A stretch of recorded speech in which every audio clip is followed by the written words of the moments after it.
ブラマにひっくり返すんですよ。ブラマにひっくり返さなくていいです。大丈夫です。もう変わりそうなんで。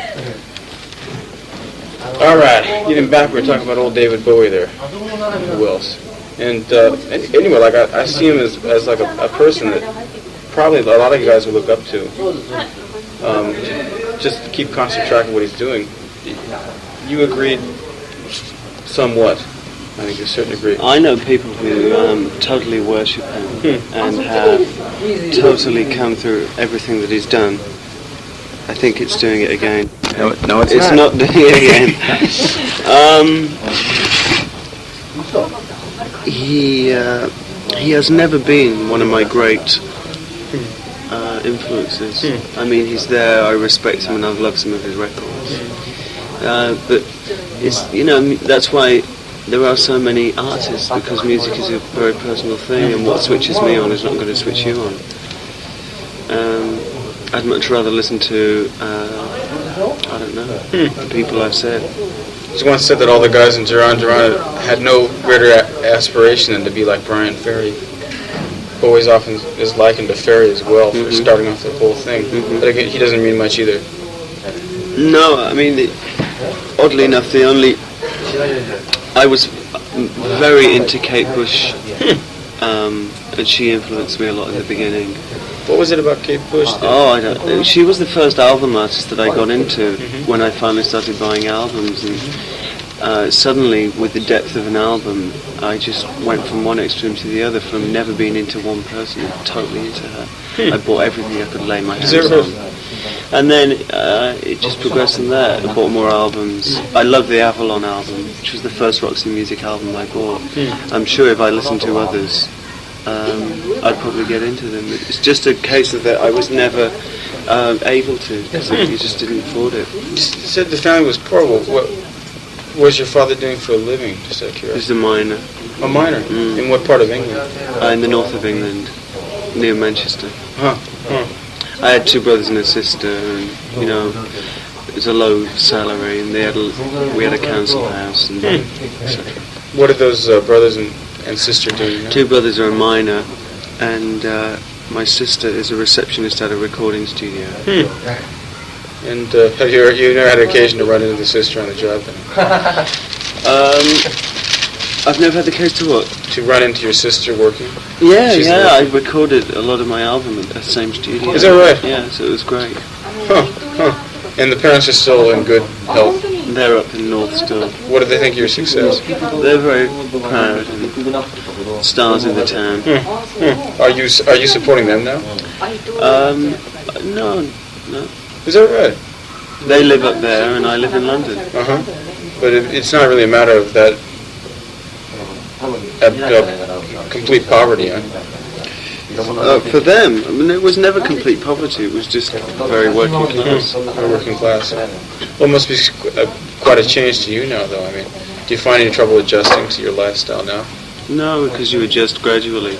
It was very strange at the beginning because we were such big stars, and everywhere we went, it was Kajagoogoo and screaming fans, and I had no money.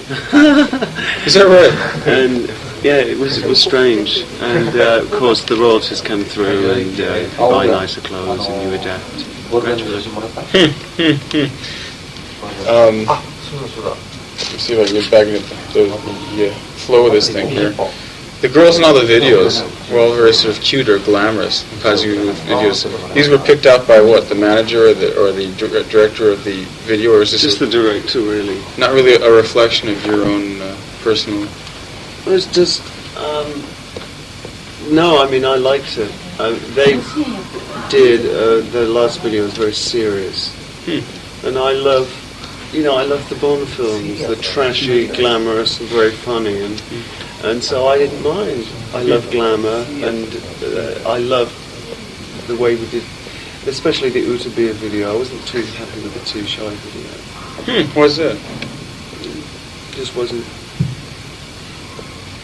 Just didn't turn out the way we, the way that we thought it would.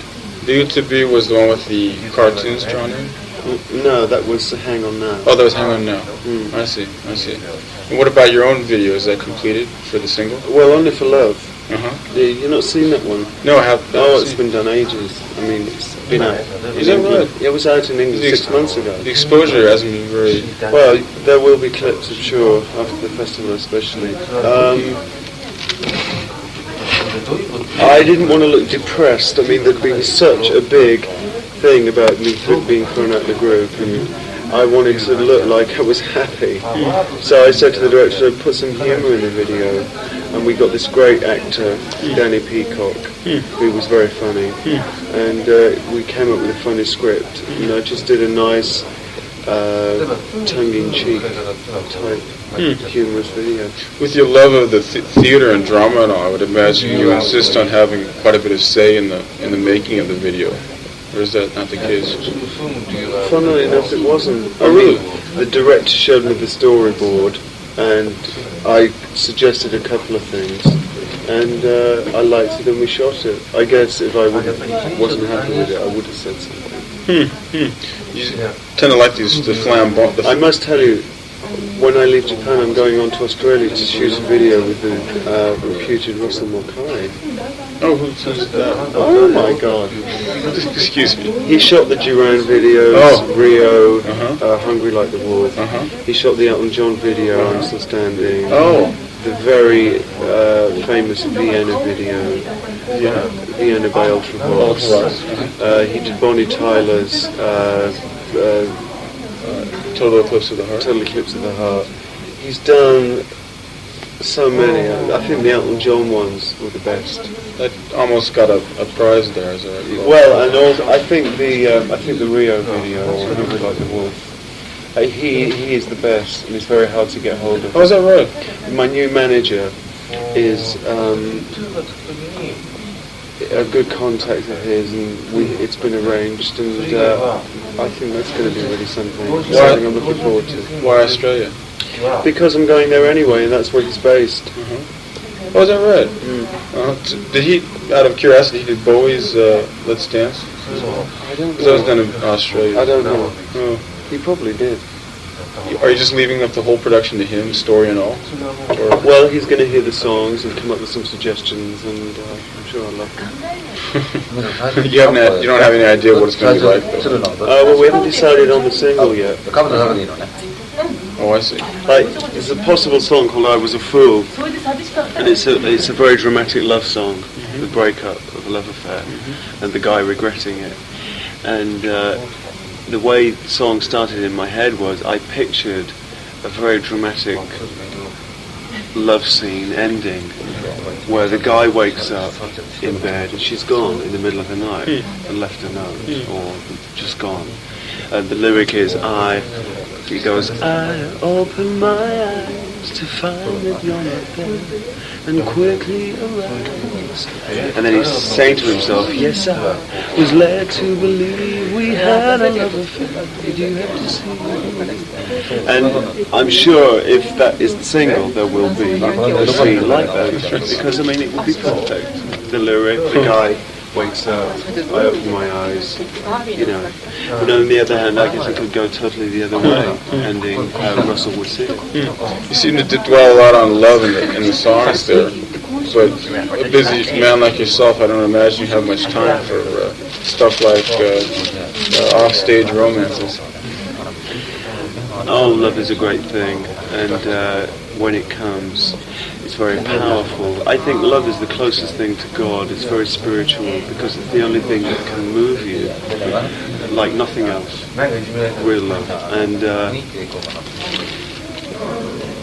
I think if you look at the history of records and charts over the years, I mean, everybody sings about love, even Bowie. Modern Love, China Girl, Let's Dance, they're all love songs. They'll always be accepted because love is the most powerful thing in life, and I don't feel I'm any exception there. What was your first experience with it? When you first woke to it? Oh, very young, 16. Oh, really? Yeah. Well, crushes and that sort of thing, but it's very close to love. You know, when you fall and you go absolutely cuckoo, person's on the mind and you can't eat or sleep. You're not usual sort of thing. You're not married now, though, right? No, I'm not married, not engaged. I'm a single man working hard, and if love comes along, fine. But you had thought about it before? No, I don't think you plan it. I mean, that's also the other great thing. It's elusive. You can't just go out and discover it. You know, it's totally one of those things that happens. But I would imagine when you go completely head over heels that you consider living with that person, or just settling down and getting married, or has that never been a reality? I don't know. I love kids, but I wouldn't like to think I got married because I wanted children. I'd like to think I got married because I love the person. So, you know, no planning, no thoughts. If it happens, it happens. Do you think it was that way with your own parents? Were they pretty much devoted to each other? My mother was totally in love with my dad and married him at 17. Is that right? Wow. So she must just still be pretty young right now then. 44. Is that right? Yeah. As a kid, 25. That's great. What about in your own case? There's nobody right now who you're thinking about tying the knot with? No? You know, my career is the desire has been there so strong all my life, and I feel I'm getting closer to my dream as I travel to Tokyo, and I have interviews with people like yourself, and it's very satisfying that people are interested in something that I've created and something that I want to be, which is a performer and music that I've created, and that's really making me very happy at the moment.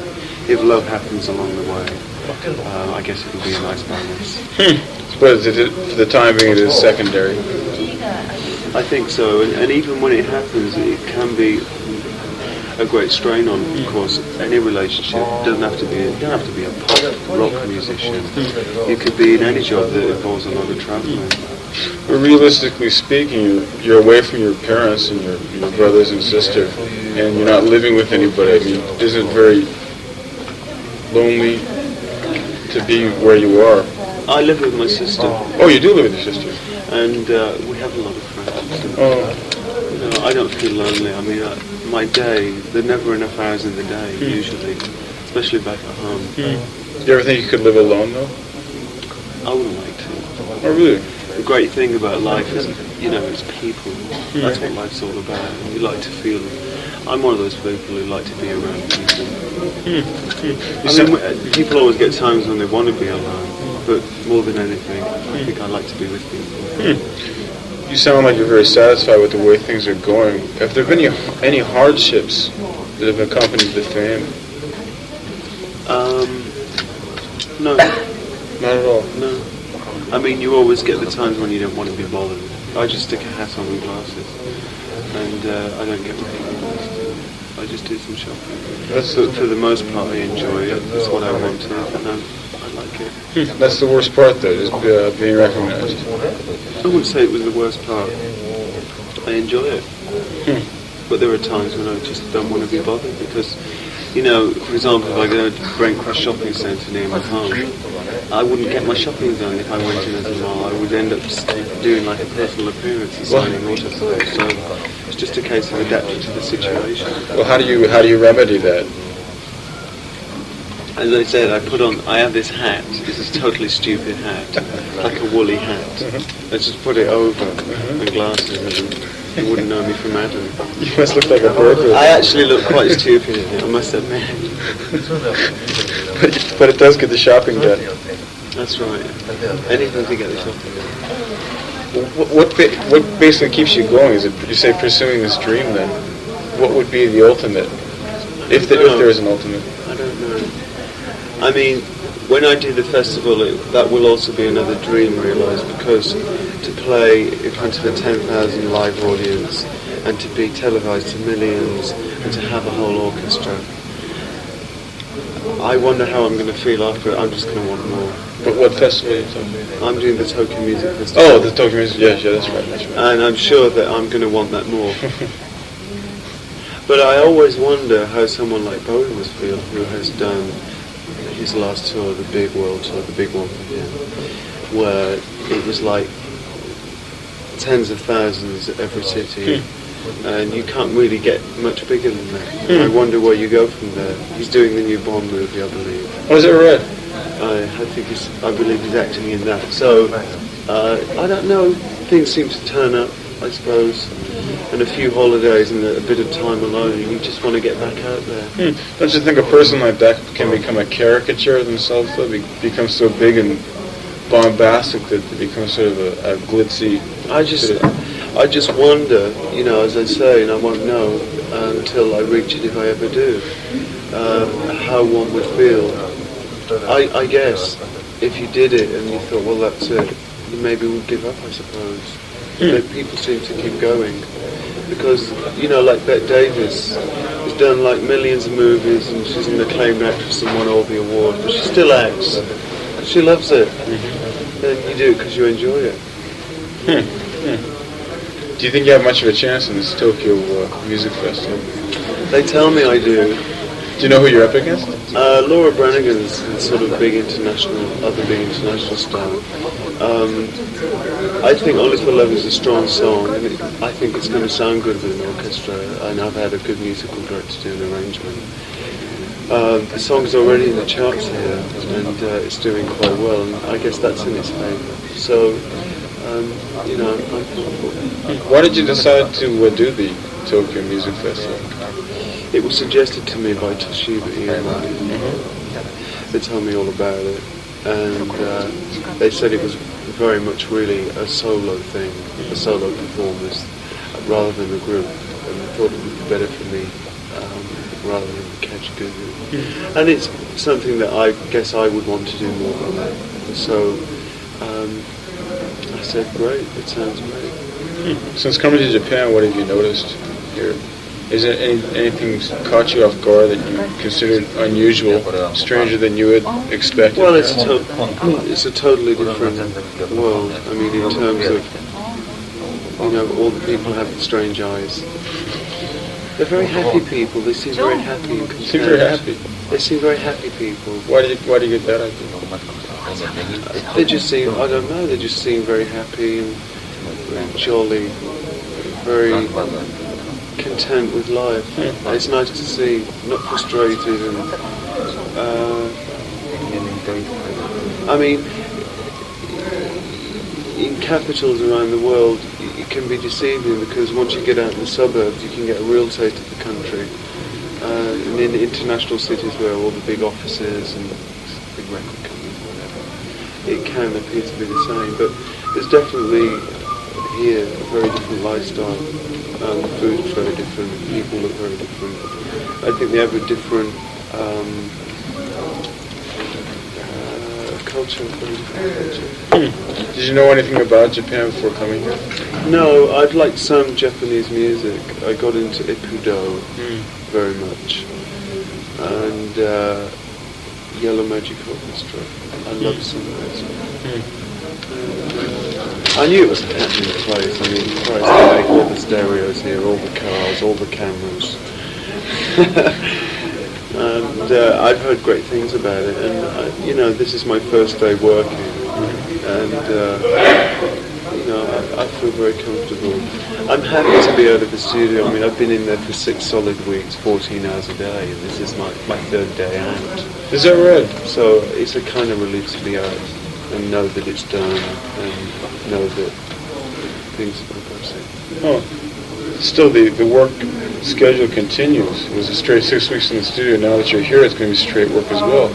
It's funny because it goes from one extreme to the other. You're stuck away in the studio, and in the end you want to get out, and then you end up touring, do promotion. Of course, it can get tiring, and you want to get back to a quiet.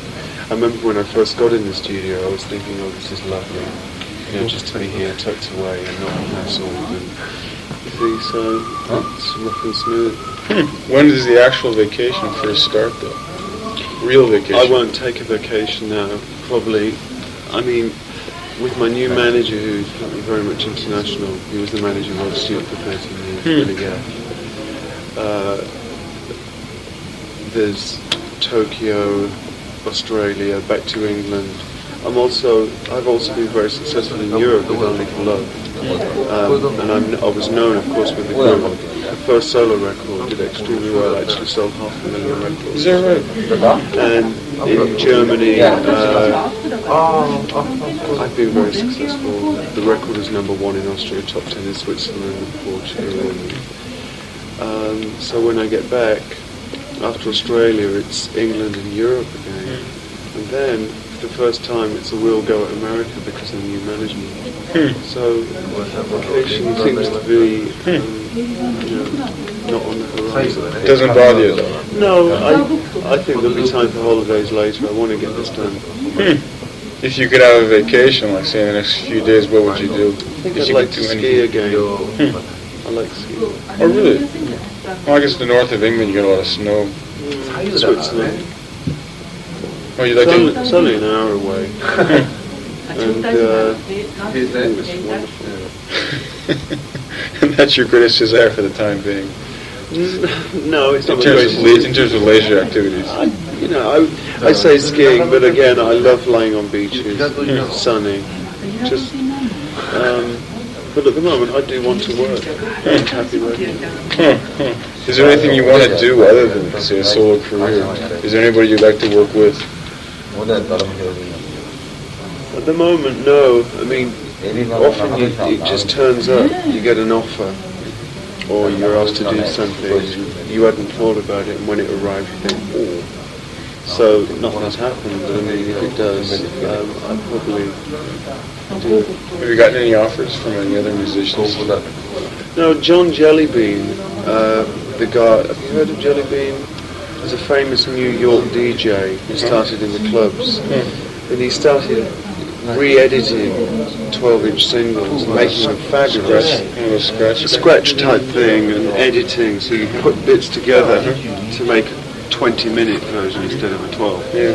And he progressed, and he started getting offers from record companies to actually remix them, and he's just done the Say Say Say, Michael Jackson, Paul McCartney thing, which did very well. He also did a remix of the 12-inch of Too Shy, which also did very well. And now he's producing, and he just asked me, he wanted me to do a record. I don't know if it's going to happen, because I've just finished my album, and I don't see why I should record something else. It's another person's song. And it's very much a dance club record, and I feel that might give the wrong impression of my album. But it was an offer, and it was considered, and it probably won't happen, but, they just turn up. Well, it seems that no matter what kind of album people come out with, there's always a dance mix of one of the songs. So, but you're afraid of getting the wrong impression? Well, because dance mixes usually come from a song on the album, and this would have been like a totally separate thing. I don't know, I'm not sure. All right, well, rather than take up the rest of your precious time here, I think I got all I need there, despite the slight technical breakdown halfway through. My real name is Christopher Hamill. Was that right? Yeah. And do you know Elton John's real name? Reggie Dwight. Yeah. So it's not an unknown thing to have another name. Adamant was another one. I mean, that was a totally fictitious name. So I wanted an interesting name. I thought it would like image, like I thought Sting. It's great because when you think of Sting in the music business, there's only one person called Sting, and rather than be Chris, it just didn't. So I switched the letters around of my surname, Hamill. Oh, I see, yeah. And I got Limahl as an anagram. And the music papers in England tend to call me the charting anagram. They're all hip to that already, huh? I think so. Huh. Oregano. That's right.